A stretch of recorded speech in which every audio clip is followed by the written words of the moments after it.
안녕하세요. 주말 세로이입니다.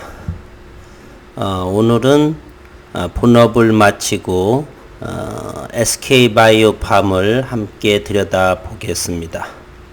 어느 구독자분께서 16만원을 하회했는데 굳이 10월 2일날 이후에 매수를 언급을 하는 것에 대해서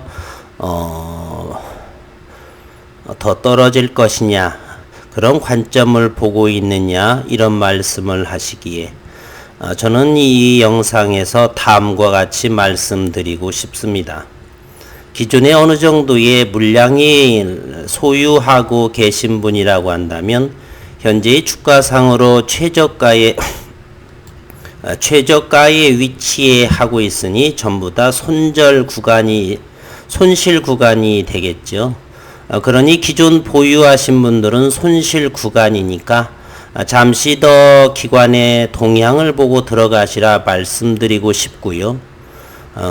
물량이 거의 없다라고 하시는 분들은 지금쯤이면 조금 들어가도 최저가니까 들어가시고 10월 2일 물량이 보유의 수가 풀리는 상황을 보고 들어가셔도 좋을 것 같다라고 말씀을 드리고 싶네요. 그러니 주가의 위치마다 보유한 물량의 수에 따라서 진입 시점과 나올 시점 이런 가지가 포지션이 달라지겠죠. 절대적인 기준은 없고 각자의 투자자마다 상황에 맞게 다른 해석이 필요하다, 이렇게 말씀드리고 싶습니다.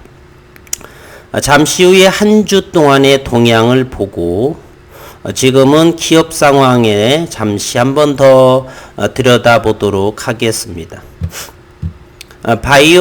제약 바이오 업계 바이오시밀러가 찍고 국산 신약으로 이제 글로벌 시장에 도전할 시기가 도래했다. 2023년 500조 원의 시장으로 커질 제약 바이오. 포스트 코로나 시대에는 국산 신약 개발이 제약 바이오 업계의 화두가 될 전망이다. 국내 제약 바이오 업계는 신종 코로나 바이러스 감염증에 대응하는 한편 포스트 코로나 시대에 대비하고 있다. 의약품 위탁 생산, 바이오시밀러 제조에서 위상을 확립한 국내 제약 바이오 업계는 국산 신약 개발까지 성공해 글로벌 경쟁력을 갖추겠다는 포부이다. 이번 코로나 사태에서 K방역은 세계 각국의 이목을 집중시켰다. 이른바 코리아 프리미엄이다. 덕분에 우리나라는 국산 신약을 수출할 기반을 마련했다. 국내 제약 바이오 기업들은 각종 글로벌 학회에 참여해 신약 개발 성과와 임상 데이터를 적극적으로 발표하고 있다. 유럽 종양학회에서의 놀랄만한 성과를 말하는 것 같습니다.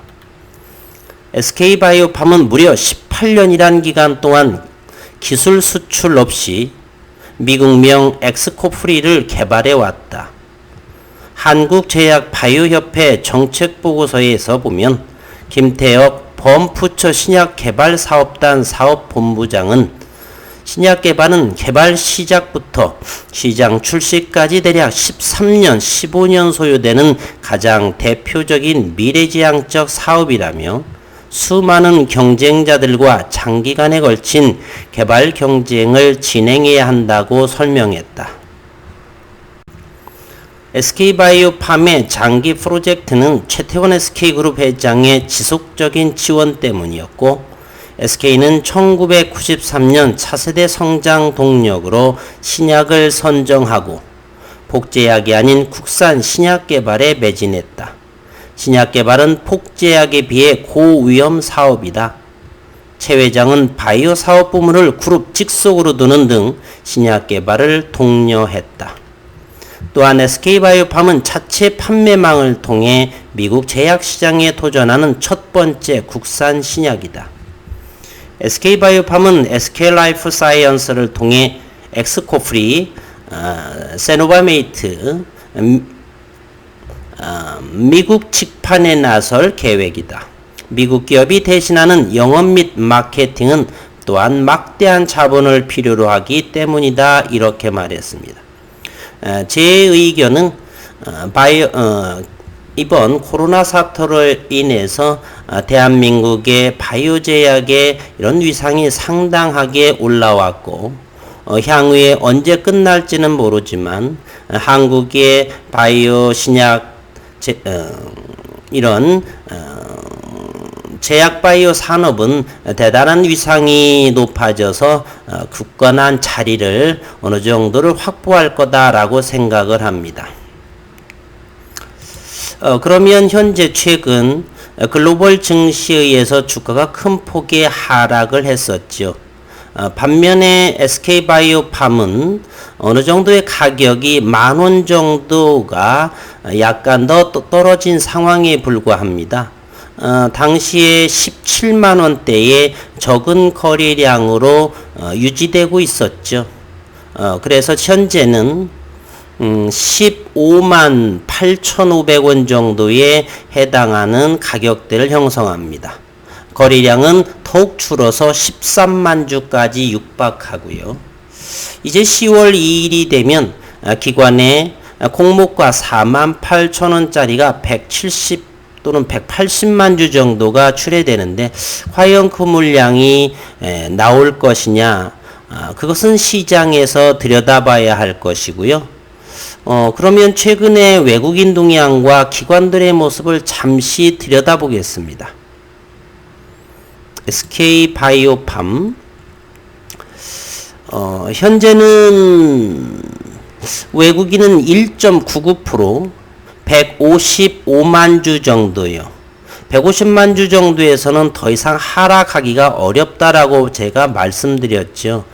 유의미한 지수 편입이 되기 때문에 어느 정도 수량은 보유하고 있어야 하기 때문입니다. 따라서 외국인은 150만 주 이 정도에서는 큰 폭으로 매물이 출회될 것 같지는 않고요. 문제는 10월 2일 보유의 수가 풀리는 기관 물량이 우리는 촉각을 세우게 있는데요.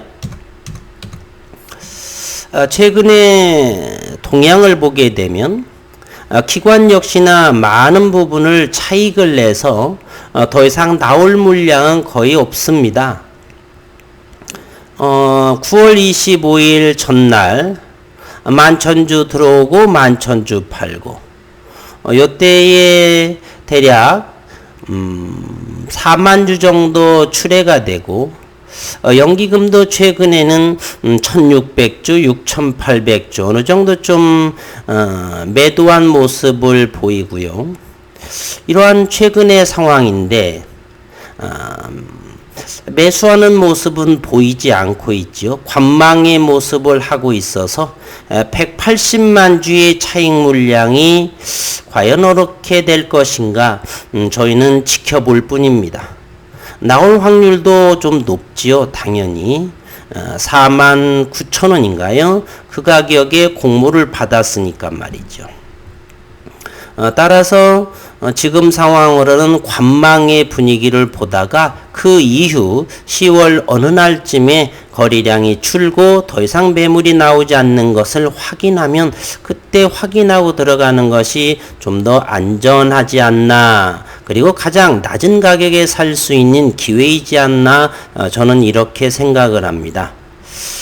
지난 금요일에 최근에 급락을 보였던 미증시가 이곳 나스닥을 보게 되면은 244포인트 2.25%의 상승을 보여서 다음 주 월요일쯤에는 상승의 흐름을 좀 보여줄 듯 하지요.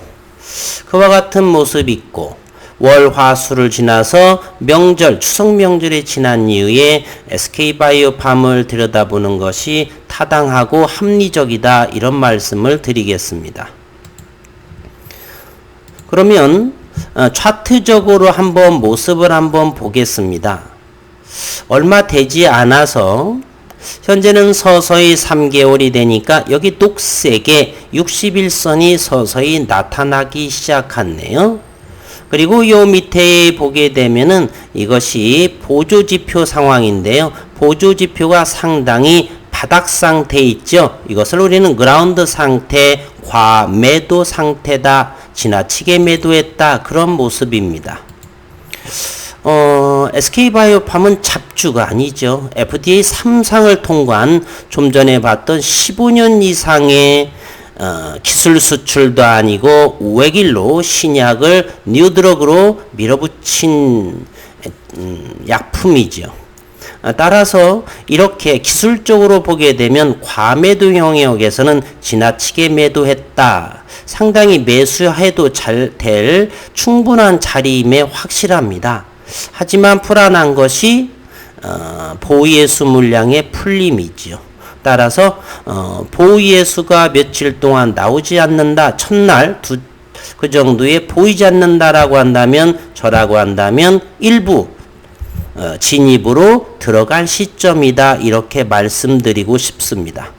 또한 이것도 기술적으로 보게 되면 전저점을 지키고 있는 모습이니 나쁘지 않다. 그리고 거래량도 대단히 줄어들었죠.